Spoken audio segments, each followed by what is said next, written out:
بسم اللہ الرحمن الرحیم۔ آدم علیہ السلام کو جب جنت سے راندہ درگاہ کیا گیا، جنت سے نکالا گیا، زمین پہ اتارا گیا، تو لکھا یہ ہے کہ آدم علیہ السلام جو وہاں سے چلنے لگے ہیں تو انہوں نے وہاں سے حجر اسود کو اٹھا لیا۔ حجر اسود کو بطور موڑے کے یعنی بیٹھنے کے لیے ایک سیٹ کے طور پر حجر اسود کو بغل میں لے لیا اور زمین پر اتار دیے گئے۔ اور دوسری روایت میں آتا ہے کہ جس رات میں آدم علیہ السلام کو آسمان سے زمین پر اتارا گیا تو اس رات میں آدم علیہ السلام بڑے وحشت و محسوس کر رہے تھے اور بڑے مایوس، اور پوری اس دنیا کی ہو کے عالم میں اکیلے رات کو بیٹھے ہیں اور بڑی ایک مایوسی اور وحشت طاری ہے۔ اسی رات میں اللہ تبارک و تعالی نے جنت کے دو جواہر یعنی ایک حجر اسود اور دوسری مقام ابراہیم، یہ دو پتھر اللہ تبارک و تعالی نے اس رات میں آدم علیہ السلام کے ساتھ اتار دیے۔ جب وہ صبح کی روشنی پھیلی ہے تو آدم علیہ السلام نے اپنے پاس یہ دونوں پتھر پڑے کہ جنت کے جواہرات میں سے آپ نے دونوں کو لے کے سینے سے لگا کے ان کو بغل گیر ہو گئے۔ اس سے تسکین حاصل کرنے لگے کہ یہ وہ جنت کا ایک سامان میرے ساتھ آ گیا ہے۔ اس طریقے سے اللہ نے ان دونوں پتھروں کو زمین پر اتارا۔ اور عجیب بات یہ ہے کہ ایک حدیث میں آتا ہے کہ آدم علیہ السلام جو حجر اسود لے کر آئے تھے، اصل میں حجر اسود ایک فرشتہ تھا۔ جب آدم علیہ السلام کو جنت میں اللہ تبارک و تعالی نے آباد کیا، ایک فرشتے کی نگرانی لگا دی تھی کہ آدم علیہ السلام کی نگرانی کرے کہ وہ ان تمام جنتی ان کے لیے مباح ہیں، لیکن یہ جو ایک درخت ہے، اس درخت کے کھانے سے ان کو منع کیا گیا ہے،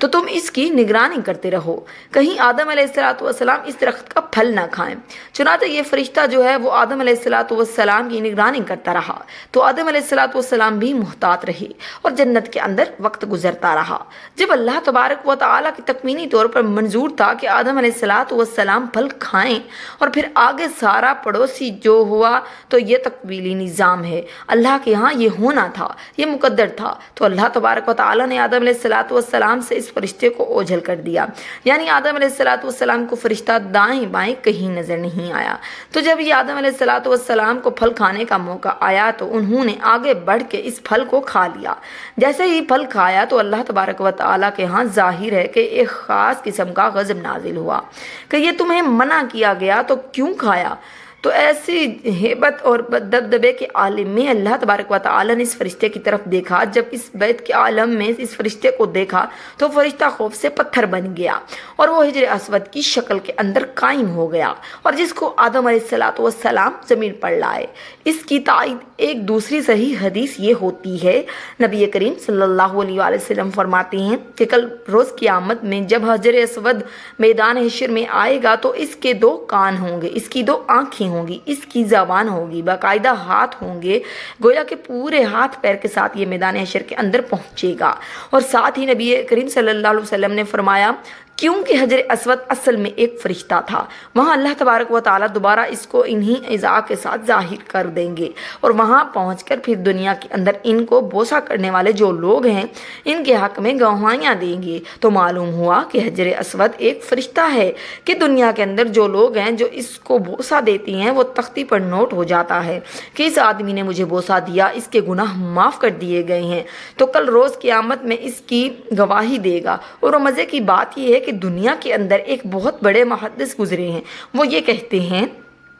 کہ مکہ کے اندر حرم میں حجر اسود کے قریب، کعبہ کے قریب ایک عرصہ تک رہا تو میں نے ایک مرتبہ عجیب منظر دیکھا کہ حجر اسود وہاں سے نکلا۔ حجر اسود اور اس کے دونوں ہاتھ تھے، پیر تھے، اس کے کان، اور پوری ایک انسانی شکل میں نکلتا ہے، اور وہ نکلا اور کافی دور تک ٹہلتا ہوا دوبارہ اسی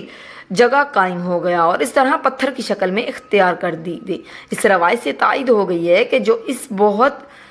بہت بڑے محدث نے یہ نظارہ دیکھا تو معلوم ہوا کہ حدیث میں آتا ہے کہ جب حجر اسود کو کوئی حج یا عمرہ کرنے والا بوسہ دیتا ہے تو حقیقت میں وہ اللہ سے مصافحہ کرتا ہے، اللہ سے سلام کرتا ہے، تو سلام کرنے کے نتیجے میں اللہ تبارک و تعالیٰ اس کے سارے گناہوں کو معاف کر دیتے ہیں، جسے خود دو ایمان والے جب آپس میں ایک دوسرے سے مصافحہ کرتے ہیں، حدیث میں آتا ہے کہ ان دونوں کو الگ ہونے سے پہلے، ان کے مسافے الگ ہونے سے پہلے اللہ گناہ معاف کر دیتے ہیں۔ تو وہاں حجر اسود کو مصافحہ گویا کہ اللہ سے مصافحہ ہے، تو اللہ سے مصافحہ اور گناہ معاف نہ ہو، یہ کیسے ہو سکتا ہے؟ اس سے اللہ تبارک و تعالی گناہوں کو معاف کر دیتے ہیں۔ تو یہ حجر اسود یہ وہ فرشتہ ہے کہ جو ہر بوسہ دینے والے کی تفصیلات کو نوٹ کر لیتا ہے۔ اللہ سے دعا ہے کہ اللہ تبارک و تعالی ہمیں حجر اسود کا سلام اور اس کا بوسہ لینے کی سعادت نصیب فرمائے، آمین۔ لیکن اس میں شریعت کا مسئلہ لکھا ہے کہ اس کے لیے آپ کسی دوسرے کو تکلیف دے کر اس کا بوسہ نہ لیں۔ تکلیف دے کر بوسہ لیں گے تو ظاہر ہے بوسہ لینا ایک مستحب عمل ہے، لیکن تکلیف دینا حرام ہے۔ حرام کام کر کے ایک مستحب حاصل کریں گے، اللہ تبارک و تعالیٰ کے آگے اس کی کوئی قیمت نہیں۔ اگر نہیں موقع تو دور سے استلام کر لے، استلام کر کے چوم لے تو آپ کو وہیں اجر ملے گا جو کہ بوسہ دینے کے موقع پر ملتا ہے۔ اللہ سے دعا ہے کہ اللہ تبارک و تعالیٰ اس پر عمل کرنے کی توفیق عطا فرمائے، آمین ثم آمین۔